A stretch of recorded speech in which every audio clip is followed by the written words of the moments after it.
Doctor की report देखकर मेरे तो होश उड़ चुके थे। मेरे कुछ भी समझ में नहीं आ रहा था कि क्या करूं। बस दिल कर रहा था कि चीखें मार मार कर ज़ोर ज़ोर से रोऊं। मेरी ऐसी हालत देखकर मेरी चाची जल्दी से मेरे पास आई और घबरा कर पूछा, क्या हुआ निशा? सब ठीक तो है ना? तो इस तरह घबराई हुई क्यों है? तेरे चेहरे का रंग क्यों उड़ा हुआ है? मैं तेरे लिए चाय बनाकर ले आती हूँ। मैंने चाची का हाथ पकड़ लिया और अपने पास बैठा लिया। मैं चाची के कंधे पर सर रखकर ज़ोर ज़ोर से रोने लगी।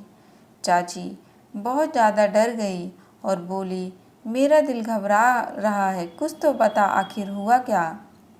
मैंने डॉक्टर की दी हुई रिपोर्ट चाची की तरफ बढ़ा दी। इस रिपोर्ट में साफ साफ लिखा था कि मैं प्रेग्नेंट हूँ। रिपोर्ट छूटकर चाची के हाथ से नीचे गिर गई थी, क्योंकि एक शादीशुदा औरत के लिए यह जितनी खुशी की बात होती है, एक कुंवारी लड़की के लिए उतनी ही शर्मनाक होती है। मेरा जी चाह रहा था कि ज़मीन फटे और मैं उसमें समा जाऊं। चाची ने झिझोड़ते हुए निशा से पूछा, निशा बता, किसने किया यह सब? तेरे पेट में किसका बच्चा पल रहा है? चाची के बार बार पूछने पर मैं किसी तरह चाची को सच्चाई बताई। करीब 1 महीने पहले जब मैं अपनी सहेली के घर से लौटकर आ रही थी, तो एक लड़के ने रास्ता पूछने के बहाने मुझे अपनी कार में बिठा लिया था। मैं उसका इरादा समझ नहीं पाई। उसके बाद वह गाड़ी को गलत रास्ते पर ले जाने लगा। जब मैंने उससे गाड़ी रोकने के लिए विरोध किया, तो पता नहीं उसने मुझे क्या सूंघा दिया, जिसके बाद मैं बेहोश सी हो गई। इसके बाद वह गाड़ी को सुनसान जगह पर ले गया और मेरे साथ गलत काम किया, और उसके बाद वह मुझे सड़क किनारे फेंक कर चला गया। मैं बेसुसी रोड पर पड़ी थी कि तभी अचानक एक कार आई। उसमें एक पति पत्नी थे। मुझे इस हालत में देखकर उन्होंने मुझे अपनी कार में बिठाया। मेरी हालत ऐसी थी कि वो कौन थे मुझे पता नहीं, लेकिन वह मुझे घर के दरवाजे तक छोड़कर चले गए। मैं चुपचाप दबे पांव कमरे में जाकर लेट गई और अपनी बदनामी की वजह से मैंने ये बात किसी को नहीं बताई। ये मेरी बातें सुनकर चाची भी रोने लगी थी।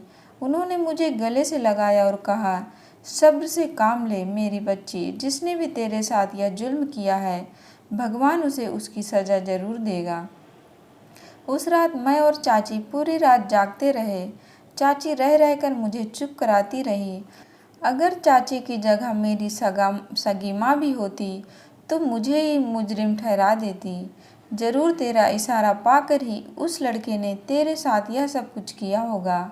लेकिन मेरी चाची बहुत अच्छी थी। मेरी माँ मुझे बचपन में ही छोड़कर चली गई थी और बाप ने अपनी अलग दुनिया बसा ली थी।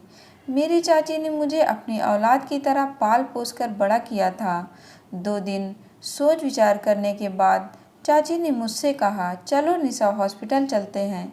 मैं चाची के इरादे भांप चुकी थी, इसलिए मैंने फ़ौरन मना कर दिया। मैंने कहा, नहीं चाची, मैं यह गुनाह नहीं करूँगी। भले ही उस लड़के ने मेरे साथ गुनाह किया, लेकिन इस सब में इस बच्चे का क्या कसूर है? इस दुनिया में आने से पहले ही मैं उसे मार नहीं सकती। इस बच्चे को भी इस दुनिया में आने का हक है। यह मायने नहीं रखता कि उसे कैसे लाया गया, और अब बच्चा मेरे शरीर का एक हिस्सा बन गया है। मेरी बात सुनकर चाची ने अपना सिर पीट लिया और बोली, निशा, यह कैसी बातें कर रही हो? मुझे पता है तेरा बच्चा नाजायज़ बच्चा कहलाया जाएगा। लोग तुझसे उसके बाप का नाम पूछेंगे, तो क्या तू दुनिया वालों को जवाब दे पाएगी?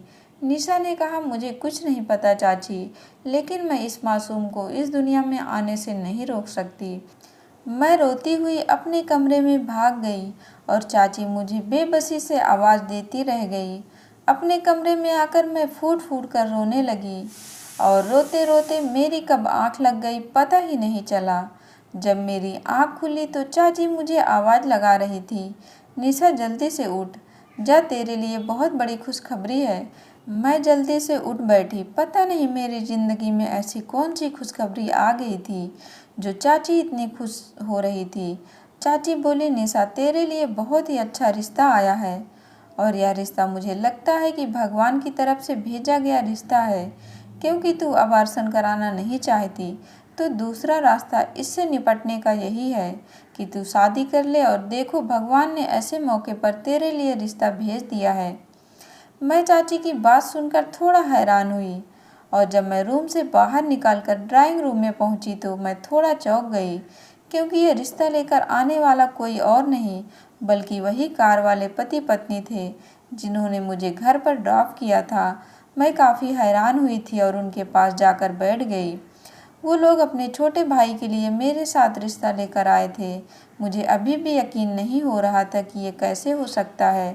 बाद में उन लोगों ने मेरी चाची को बताया कि उस वाक़ये के बाद जब हम दोनों ने इस बच्चे की हालत देखी तो हम बहुत दुखी हुए और सोचने लगे कि इस बेचारी पर क्या गुजरेगी, और यही सोचकर हम निशा के लिए रिश्ता लेकर आए हैं। और चाची ने उन्हें निशा के बारे में सब कुछ बता दिया था ताकि उन्हें किसी तरह के अंधेरे में ना रखा जाए, और 1 सप्ताह के अंदर मेरी शादी भी हो गई। उसके बाद मैं अपने ससुराल पहुंच गई, और मेरे पति बहुत ही अच्छे थे। उन्होंने मुझे और मेरे होने वाले बच्चे का बहुत ही अधिक ख्याल रखा था। वो कहते हैं ना, देने वाला जब देने पर आए तो छप्पर फाड़ कर देता है। निशा के साथ जितना गलत हुआ, लेकिन उसी के वजह से उनकी लाइफ भी बहुत अच्छी हो गई थी। दोस्तों, आपको कहानी कैसी लगी कमेंट बॉक्स में ज़रूर बताएं, और वीडियो को लाइक शेयर और चैनल को सब्सक्राइब करें। धन्यवाद दोस्तों।